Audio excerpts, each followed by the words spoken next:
Hello, ladies and gentlemen, and welcome again to Syriana Analysis. I'm your host, Kevork Almasian, and today I'm joined by the amazing Misty Winston. She's a radio host on TNT Radio, and she's a prominent activist in defense of Julian Assange.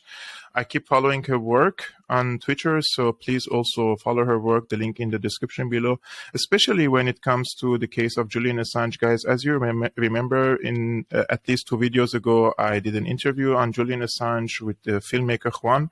And as I told you, the videos of Julian Assange get suppressed on YouTube. So if you would like to support the message of Julian Assange, please go and watch that video and also share it with your friends. Misty, thank you very much for being my guest today. Today we're going to talk about the leaked documents by the Pentagon. And if you open the media nowadays, there is a big trauma by the mainstream media, and lots of experts are speaking about this case. On Twitter, my feed is full of this story. What the hell is happening in the United States regarding the leaked Pentagon docs? And what do we know about the docs itself? What do they reveal in the first place? Honestly, the documents don't really reveal a ton that we didn't already know. If you're paying attention, most people know what's going on. There wasn't a lot of huge revelations. I guess it did reveal that we do in fact have boots on the ground in Ukraine, which has not been congressionally approved or voted on or even discussed publicly. So that's definitely interesting. We also know that the Biden administration has no plans to move towards peace negotiations, at least through the year 2023. I mean, there was a little bit of, I guess, some unknown revelations, but not really a ton. All leaks are good, in my opinion. I think anytime we can get truthful information in front of the public about what our government is doing in our name, it's good. But yeah, this whole situation is a little strange, this leak. It's a weird one. Actually, here, one of the articles says the United States has 14 special forces in Ukraine. We have the UK, which has over 50 special forces in Ukraine. Latvia has 17, France has 15, and the Netherlands have 1. And to be honest with you, I think the numbers are higher than this, especially if we take into consideration the trainers, those who are training the forces, whether it's in Ukraine or outside of Ukraine. So it's not a matter, in my opinion, whether they are foreign special forces in Ukraine, because they are already in Poland, in Germany, and in different European countries training and arming the Ukrainian forces to go and fight against the Russians. And I believe the other day I was watching one of the congressmen speaking about the leaked documents, and he says this is one of the most just wars that the United States have ever fought. and they're fighting, it says, we're fighting for values, we're fighting for democracy, we're fighting for human rights. What's the United States fighting for in Ukraine? This is a proxy war against Russia, an attempt to weaken Russia, and in association with that also China, I think.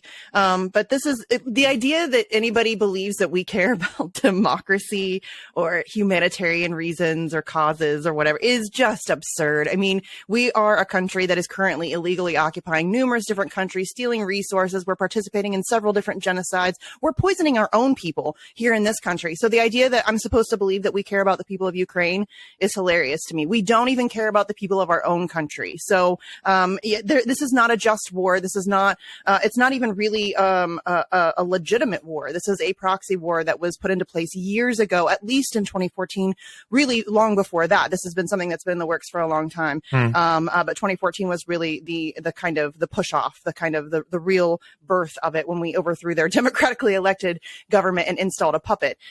So that's what we do. I mean, this is is exactly the playbook that we use, that we have used in several other countries, numerous other countries, in fact.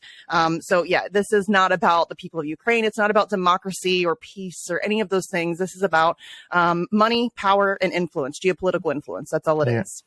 Actually, if you watch the documentary of Oliver Stone, Ukraine on Fire, when they overthrew the previous president, even the procedure that should be followed in order to install a new president, it wasn't even followed. So the current president and the president before him, they are all illegitimate according to the Ukrainian constitution itself.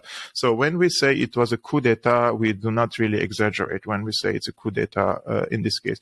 One of the journalists, the American journalist that spoke about this case critically is, of course, Tucker Carlson. And sometimes I'm quite astonished because lots of journalists in the progressive side, in the liberal side, or at least the left wing scene in the United States that should be critical about such cases, they aren't. And here, for example, Tucker Carlson is being critical. I want to just play this 30 seconds segment, and I want your comment on this.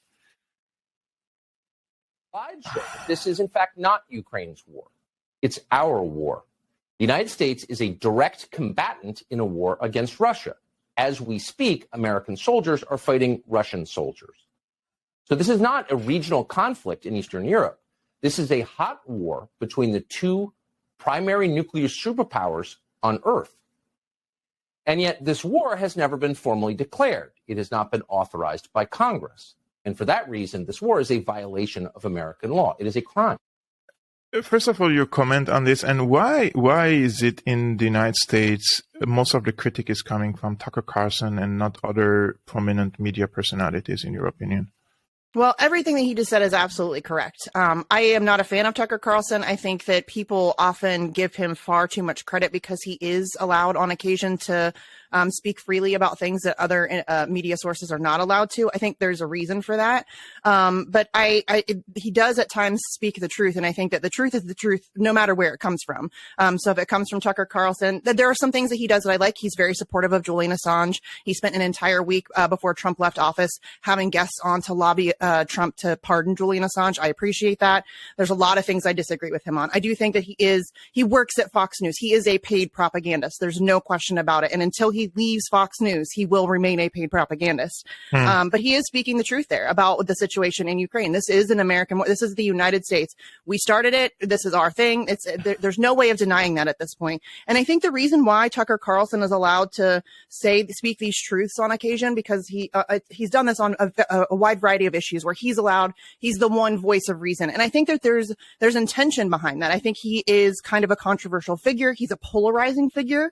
And so when he comes forward and he speaks the truth about the situation in Ukraine, what he does there is create a situation where people who are liberals, who dislike Tucker Carlson, just period, end of story, there's nothing that he could do to make them like him, they immediately discredit everything that he says. So it creates this divide. It creates these team situations where, liberals will now be supportive of the war in Ukraine even more because Tucker Carlson said something that was against it. And so I think they use Marjorie Taylor Greene in the same way. She will come out in support of, she came out in support of Julian Assange. I think they use those kinds of things to further the divide. They use these very polarizing figures to, create an even bigger wedge on these wedge issues. That's just my opinion. But this is becoming really ridiculous when we speak about the case of Julian Assange nowadays on Twitter, because Tucker Carlson defends Julian Assange.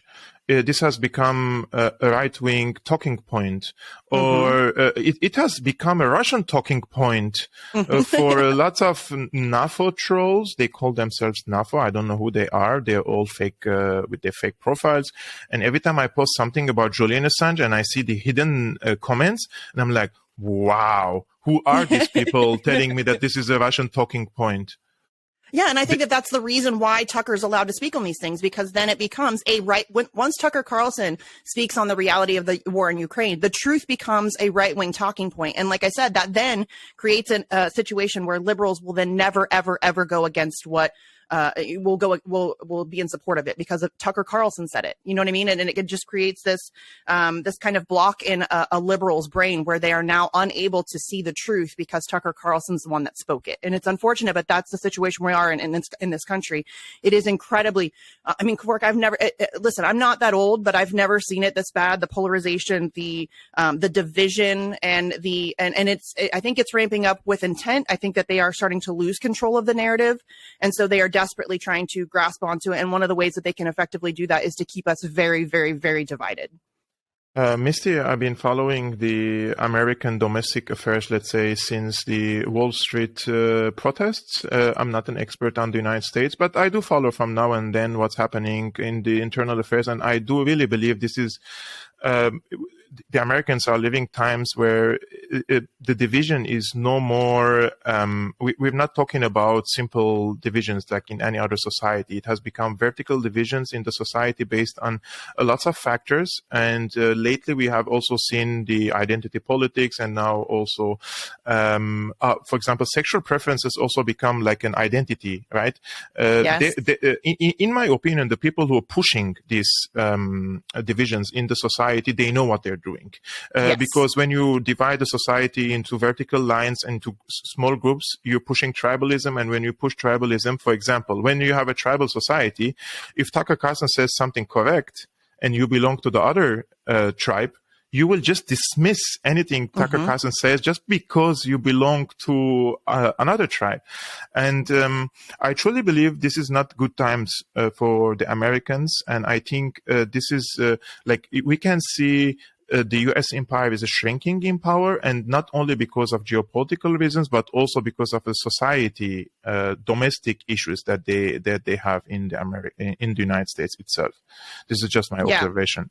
No, for sure. And I think that we have historical reference for that. If you examine the fall of any empire, they overextend militarily. They, fail to take care of their own people at home. I mean, we are following that exact playbook. I mean, we cannot be asking for a more perfect, a catastrophic failure of an empire than what we are experiencing right now. And there's really only two solutions. There's either going to be a legitimate revolution or complete collapse of the United States empire. And really, both of those things are very similar, and it's going to be terrible regardless, whether it is a revolution or whether it is just complete collapse of American society, because a lot of people will get hurt. But I think that, yes, you're absolutely right. I think the idea that in this country we are, and people are going to come for me for this, come for me if you want, but the idea that we are, so hyper fixated and focused on trans rights when we're approaching nuclear war is mind blowing to me, that we are spending so much time, energy, and effort on, not to say that trans rights aren't an important issue, that they don't require conversation and debate, and that needs to be that needs to be something that's discussed, and that we need to come to some agreements and have those, those very difficult discussions for sure.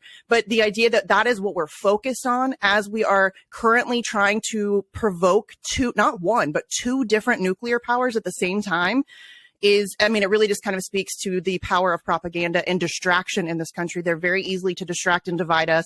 And it is 100% intentional. I think that, Noam Chomsky has been telling us this for decades. We are so much easier to control when we are distracted and divided. Their worst fear is for the people to put aside their differences and come together to fight against the system that's killing all of us. And that is why they spend so much time and energy and effort making sure that that does not happen.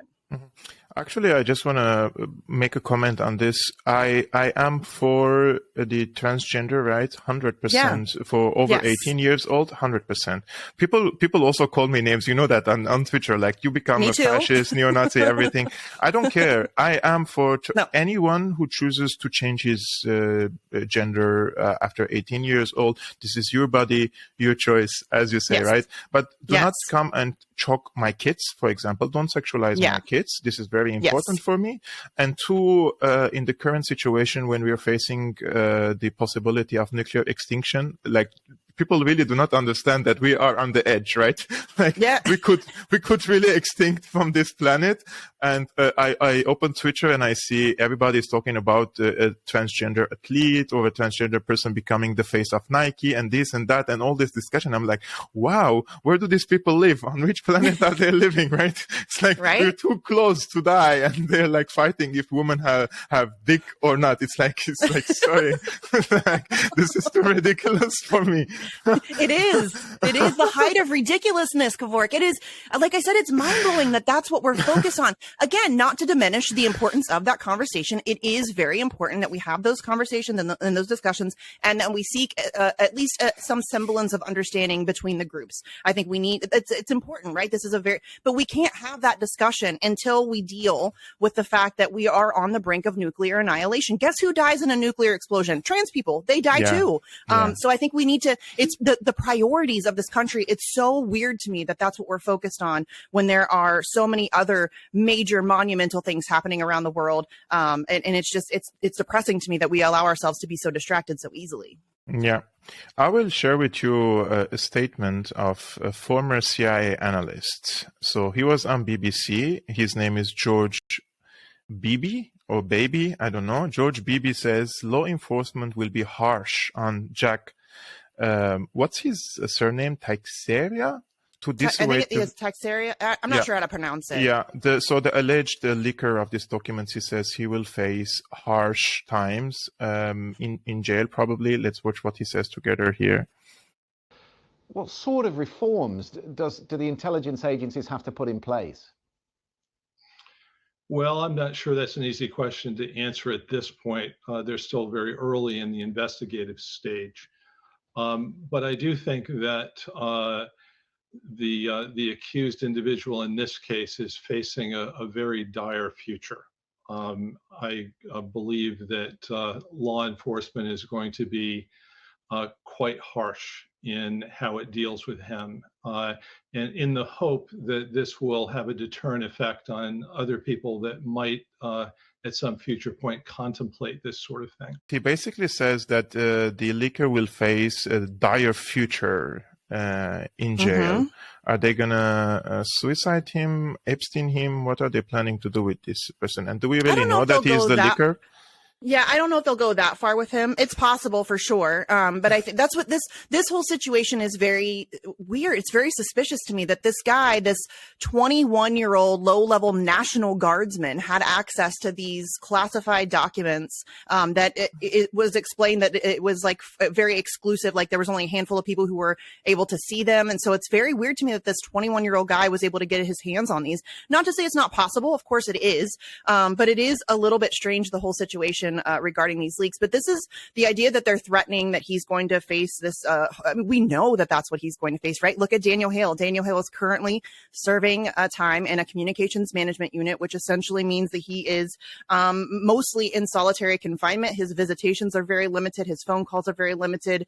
He doesn't get all of his mail. Like, it's a very dire situation. And look at what's happening to Julian Assange. I mean, we know, look at what happened to Chelsea Manning, was tortured for nearly 8 years, multiple suicide attempts. So like, this is not something new. This is how we treat leakers. This is how we treat whistleblowers and the journalists that publish them. So, I mean, that's no surprise to anybody. What I think is the most surprising, and in my opinion, one of the biggest aspects of the story that a lot of people, except for people like Glenn Greenwald and Jimmy Dore, who have caught on to it, is the idea that the Washington Post and the New York Times participated in the hunting down of this guy and of the identification of him. News outlets exposed. Bellingcat. Yes.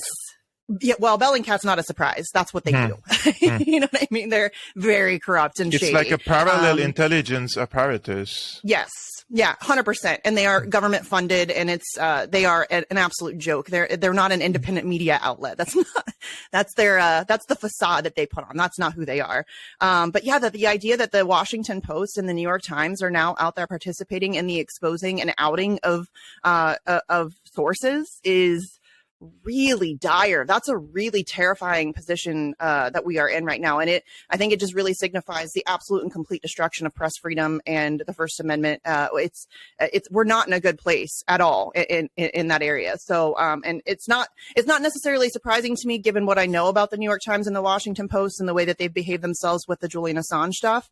But it is, to me, a very serious shift in, because they're doing it. So they're bragging about it, right? They're bragging about the fact that they were a participant in the exposure of this guy.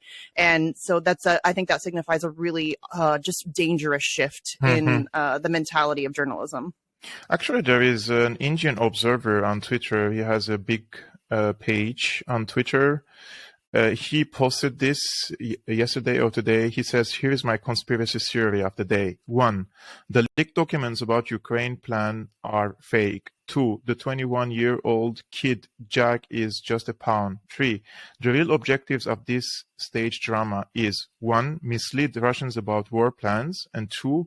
More importantly, pass all kinds of censorship and monitoring laws regarding US social media and the internet. Patriot Act on steroids. This is needed as the empire slowly collapses and faces the possibility of chaos and civil war. And because he's quoting this article from the NBC News that says US may change how it monitors the web after missing leaked documents for weeks. Yes.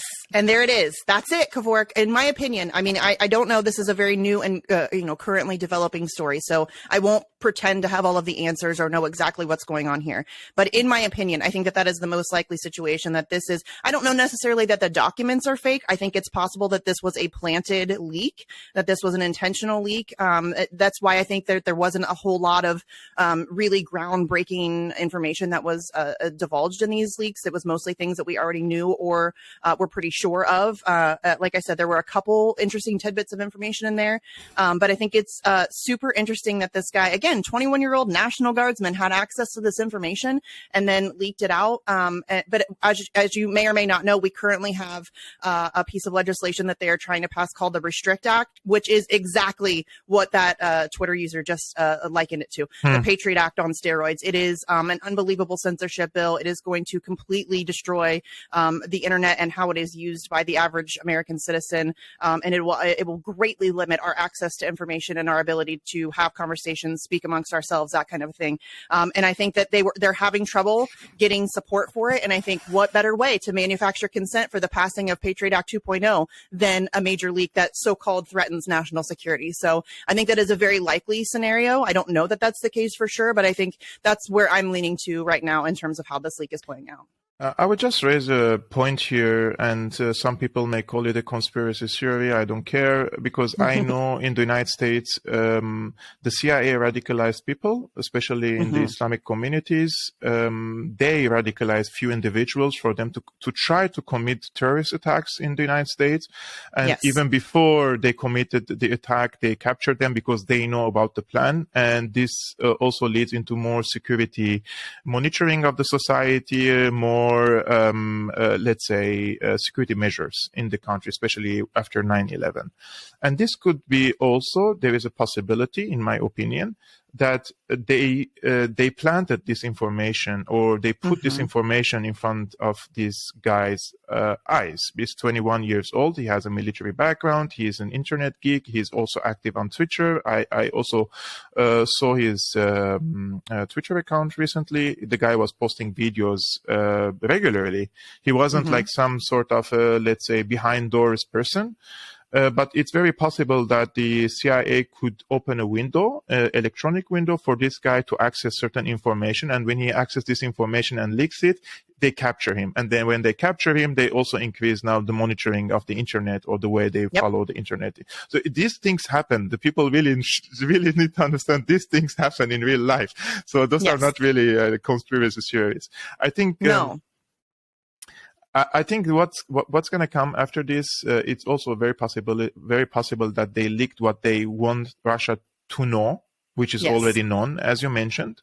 And they could also mislead the Russian side about their future offensive plans, because now we are very close to the spring offensive by Ukraine. You know, they're planning to capture Crimea. You know what does it mean to capture Crimea? It means World War III. But you know who is also pushing for World War III? I will show you a tweet, and I want your comment on this, because these people frighten me, really. When I see these people on Twitter, I don't know on which planet do they live. This guy, his name is Gunther Fellinger. He is the chair of the Austrian Committee for NATO Enlargement for Kosovo, Ukraine, and I don't know which other countries. He's like a promoter for NATO. And he says, Russian nukes look big on Red Square, but they are developed in the 1970s. We have seen that all Russia has used in Ukraine was working on 70s level. 50 years old Soviet nukes are dangerous, but the USA nuclear arsenal works on 2023 technology and will annihilate most of Russia. What the fuck these people want, really?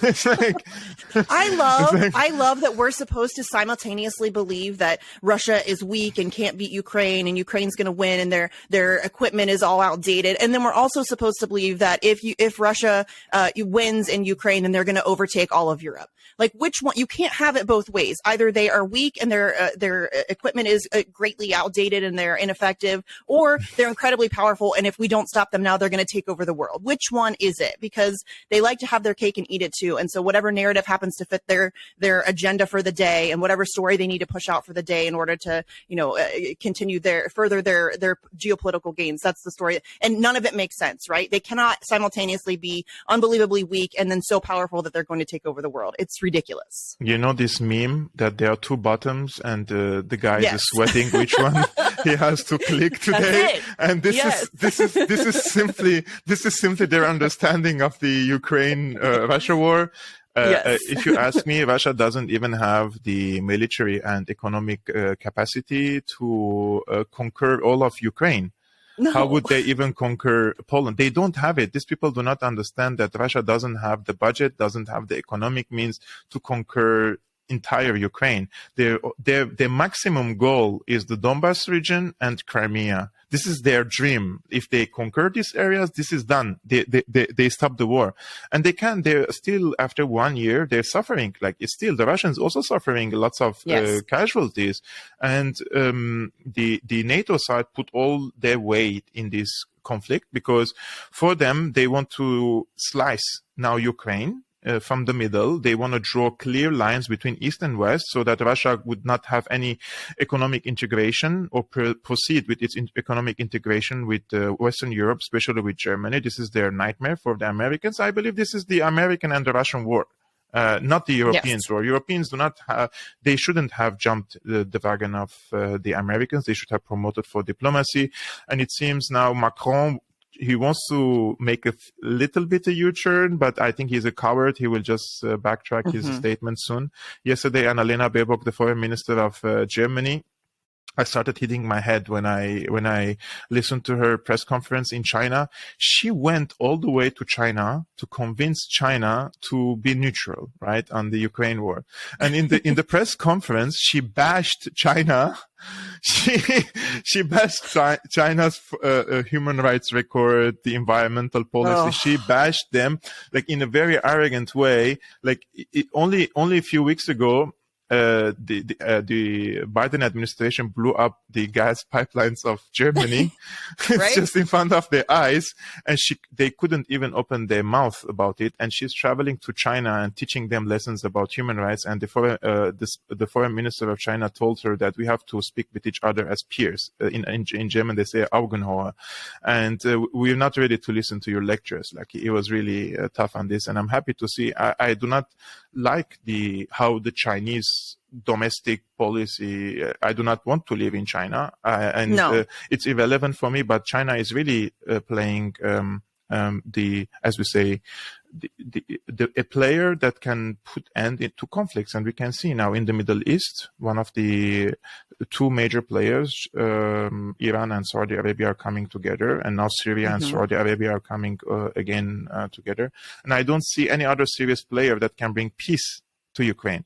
People need to understand China is not neutral, but China is capable of bringing a peace. It can guarantee a peace agreement there. And if the Americans do not like the Chinese proposal, let them propose a good peace deal and let them agree on a peace deal. But after the Minsk Agreement 1 and Minsk Agreement 2 and all these confessions that came from Western politicians saying that, oh, we just signed on this paper to buy time so that we can arm and train the Ukrainians to fight. I mean, how do you expect Russia to participate in negotiations with you again? It's not going to happen. I wouldn't. Yeah, Russia should absolutely take, and that's the thing. That is the issue with the United States, is that we think that we have this moral authority and that we are, everybody should listen to us and do as we say. But we have gone back on I mean, almost everything we've ever said. Like, we make these agreements, not 1 inch. We're not going to move. NATO's not going to expand 1 inch, right? What did we do? We spent the next, decade or whatever expanding NATO. And we're still continuing to expand NATO. So, I mean, it's this constant, we are the biggest hypocrites on planet Earth. It's no different than the idea that we think that we can finger wag at Russia for arresting Evan Gershkovich, the journalist who's been arrested for espionage, as we're literally right now currently torturing Julian Assange. I mean, the hypocrisy is overwhelming. And so, yeah, if I were Russia, I wouldn't, even if the United States came forth with a peace agreement. First of all, we're not going to, because we don't want peace. Peace is not profitable. That's not what we're here for. We want this war. Like, that is why we started it, right? So that's not going to happen. But if it did, I certainly would not take anything that the United States had seriously in any way, shape, form, or fashion. I would not be willing to work with them in any way, shape, form, or fashion, because I think you're just setting yourself up for failure and for being totally screwed over. And so, not to say that China's perfect, or, I mean, listen, like you said, I don't want to live in China. I don't like their social system. There's absolutely no way. But I don't live in China, so that's none of my business. They are a sovereign nation. They do what they do. That's whatever is, that's their thing. And if it works for them, great, go at it. But I don't have to live there. And if there's anybody who can initiate a peace agreement in Ukraine, then I am more than happy to support that endeavor, because that's what we need. We need peace agreements. We need peace talks. There's absolutely no reason why this war should continue one day further. So if it's going to be the Chinese, then let it be the Chinese. I don't care. Exactly. Misty, thank you really very much for your time. It was really a pleasure to have you on my channel, guys. Please go and hit her follow. Her Twitter account is in the description below, and also support her work on Julian Assange. This is the most important part of her work that I also follow, and I really appreciate her views in this matter. And if you're new, guys, please subscribe and hit the like button. And if you want to support my independent work, please become a patron. Link in the description below, and see you next time.